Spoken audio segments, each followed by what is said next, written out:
Welcome to F-Gear TV. We are at Salon Prive 2011 at Syon Park, the garden party of motoring.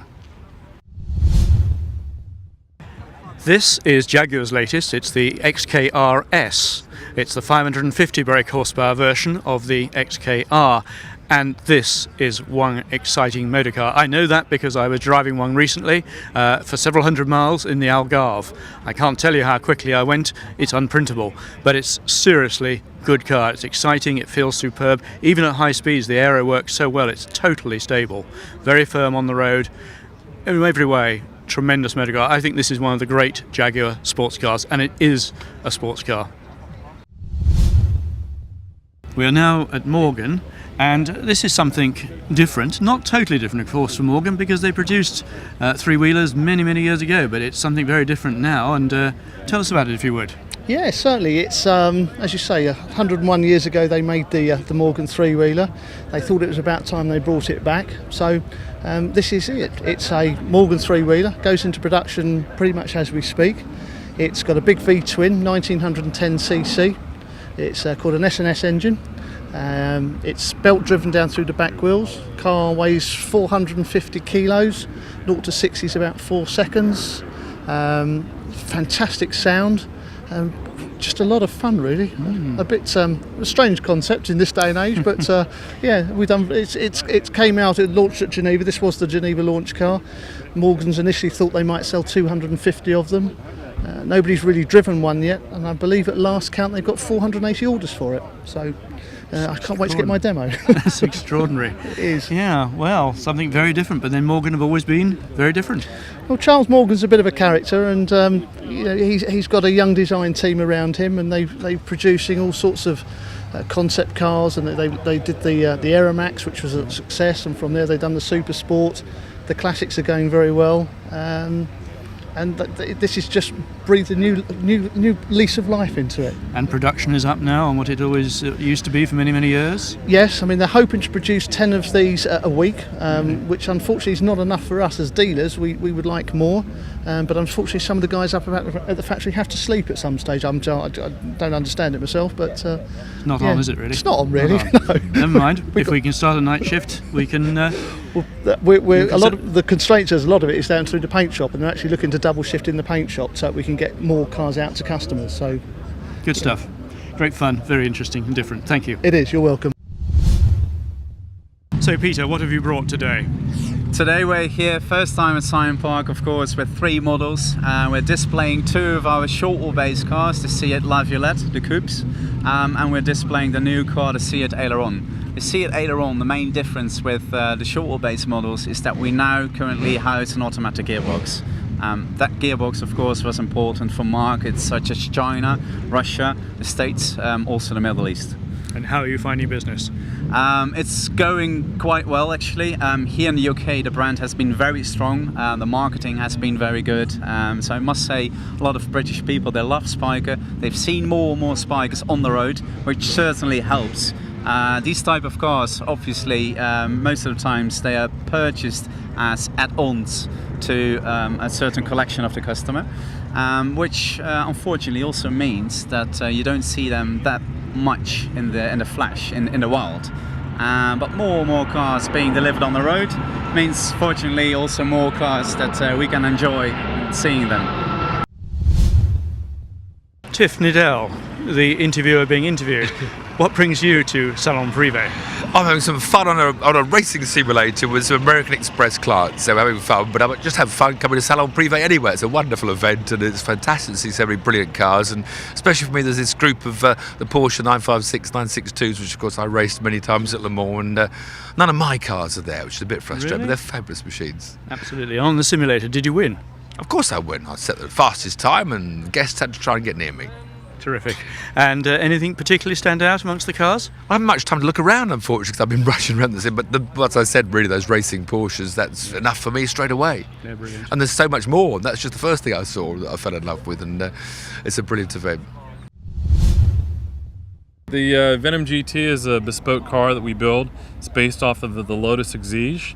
And when we're done with it, really about 10% of the factory Lotus remains. The windscreen, the interior, the dash, the air conditioning system. but the entire bodywork, the powertrain, engine, wheels, tires, suspension are all bespoke, all brand new, and the car was designed as a no apologies, kick in the bollocks, maximum power to weight ratio car. So 1,200 horsepower, a little over 1,200 kilos, and there's really nothing that has that kind of power to weight ratio on the road. It's not a subtle car then? No, that's why it's in yellow today. I've just met Mark. Tell me, what do you think of the show? Well, I think it's an absolute privilege to be here, actually. It's my second year. This year is even more impressive than it was last.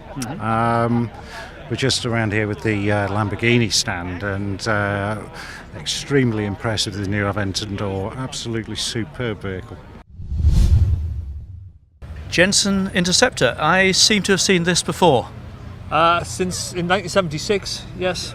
We actually take these cars and rebuild them completely from scratch. This is an original 1972 car that has been stripped back to its metal and rebuilt into the car you see in front of you here, or behind you here, should I say. Are they altered at all? Are they uprated or They are modernised? considerably uprated. This particular car has, as I say, we take it back to the metal. It has independent rear suspension, which is a development. It has big brakes, 17-inch wheels, a General Motors LS3 Corvette engine in, and the particular car behind us has a supercharger attached as well, so it's quite exciting. Performance figures? 0 to 60, somewhere around about 4 to 4.5 seconds. Top speed in excess of 160 mile an hour. Sounds. They're quite good. This is an E-Type, but clearly not an E-Type as we know it. Henry, tell us all about this. Well, this is our celebration of 50 years of the E-Type. So we restored 86 PJ, the original lightweight E-Type. You'd probably remember the Salvadori car about 7-8 years ago. Indeed, and we beautiful restoration. Yeah, well, thank you. Yeah, we kept that super original. Absolutely. But obviously with Eagle, we're known for celebrating everything that's great with the E-Type and dialing out everything that's a little bit weak with the E-Type. So that's our ethos and our reason to be, if you like, really. So with this, we've built this really as a showcase for everything we could do.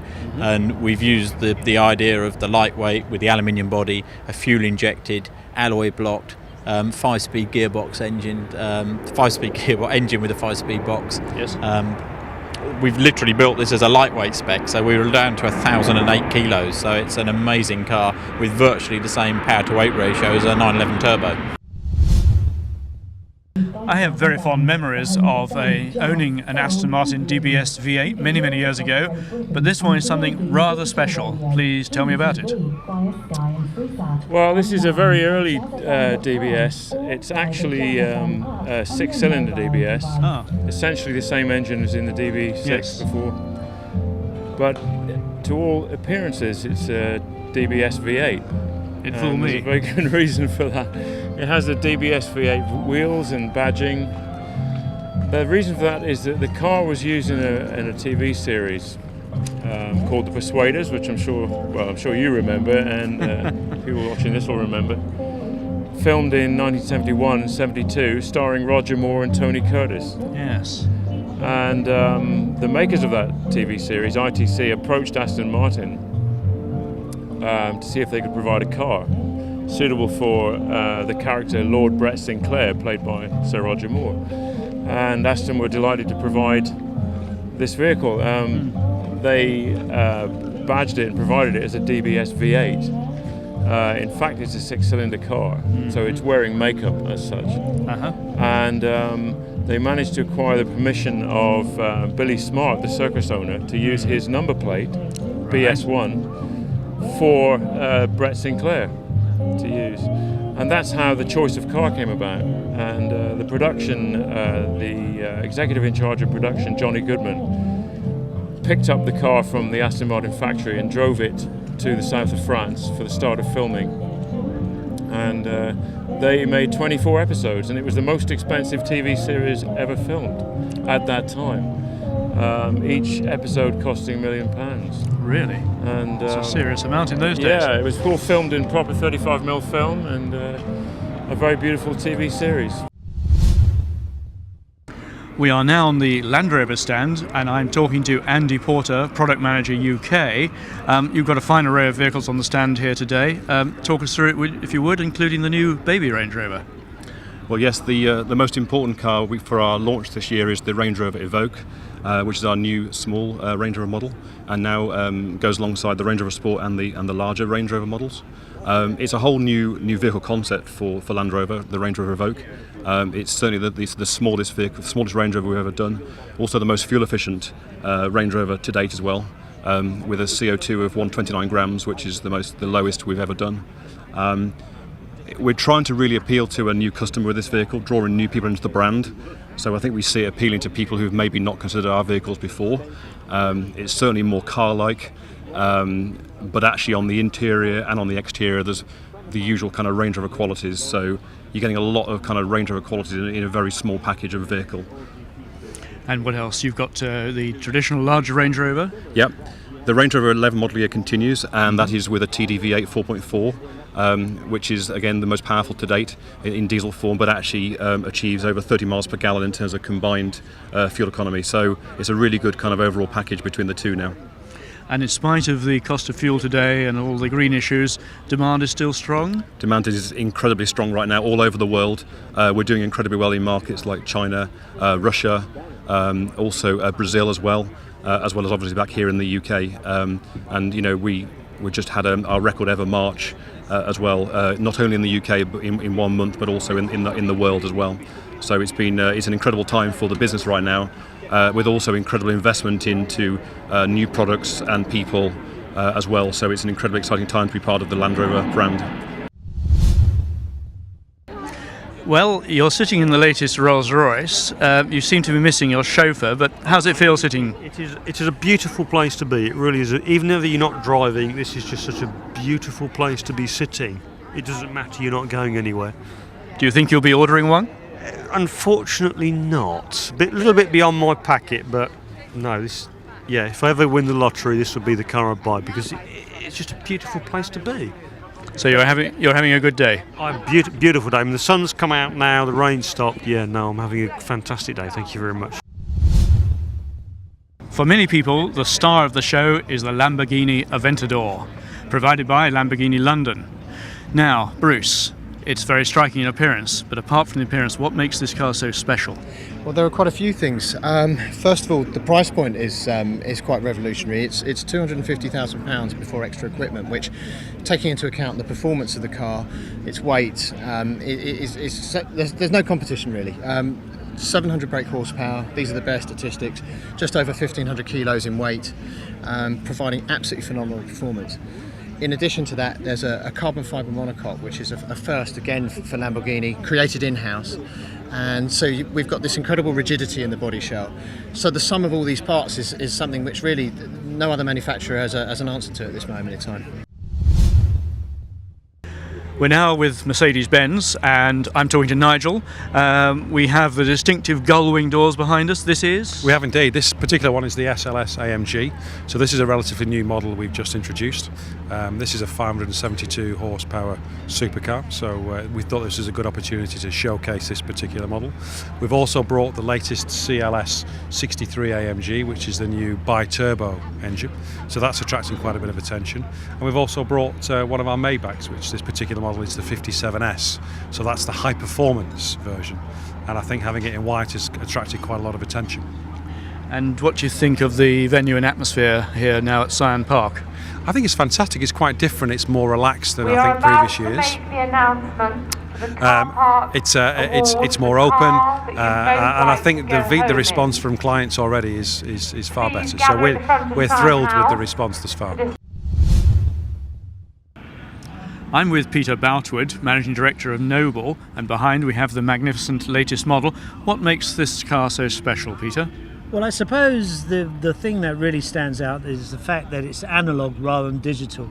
And when I say analogue, it's more driver focused. It's sort of a step backwards but a step forwards as well. It's a manual gearbox, no ABS. The car is totally under the driver's control. Unlike a lot of today's supercars are very digital, very effective, but maybe they don't give as much feedback as this car does. It's a proper motor car then? It's old-time, real motor car, yeah, real driving experience. And British? And totally British, yeah. So no show would be complete without a Ferrari. And in fact, today here at Syon Park we have two. We have the 458 behind me and we have the California over there. And of course the 458 is red. What every Ferrari almost is red. And this car is a 4.5 litre, 570 brake horsepower mid-engine car. It's a V8 and in fact it's the most powerful V8 Ferrari have ever built. I'm talking to Rachel and Carly. The day is just drawing to a close now. Have you enjoyed it? We've had a great day. It's been a shame about the weather, but it's been amazing other than that. All the cars together. We work in the supercar industry, so seeing them all showcased like this is amazing. It's just a shame it rained. But having said that, we've had a fantastic day. Despite the weather, it's been awesome. I'm talking to David Bagley, who together with his brother Andrew was the founder of Salon Prive. David, how did the idea originally come about?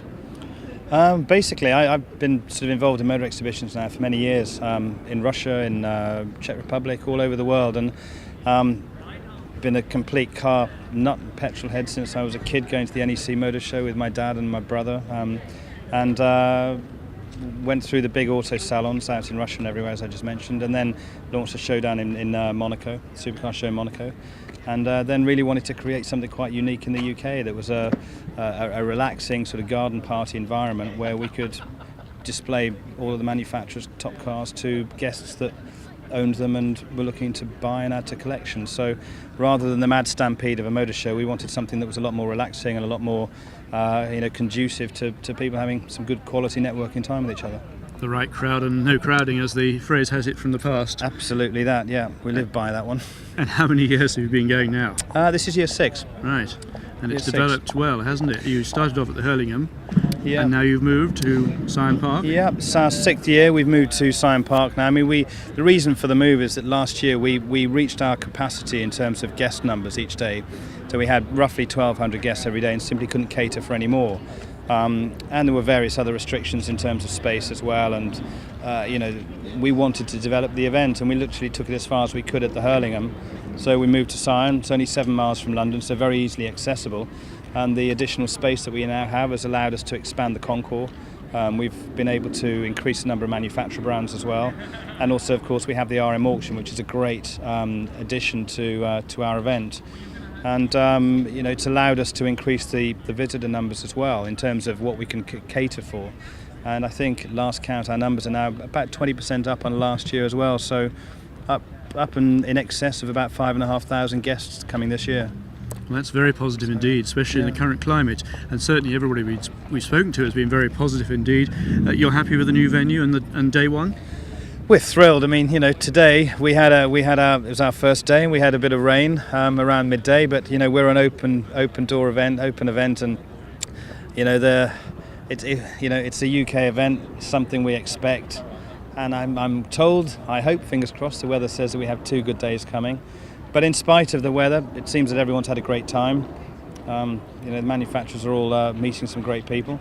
Customers all seem very happy. The guests seem very happy. So I think umbrellas have gone up and they've made do and got on with it, really. Absolutely, all very positive. Yeah, great stuff. Very much indeed. Terrific. I hope you have a good event. Thank you very much. It's been a great first day at Salon Prive. We've had slightly challenging conditions weather-wise, but we had glorious sunshine this afternoon, and it's been a great garden party with cars.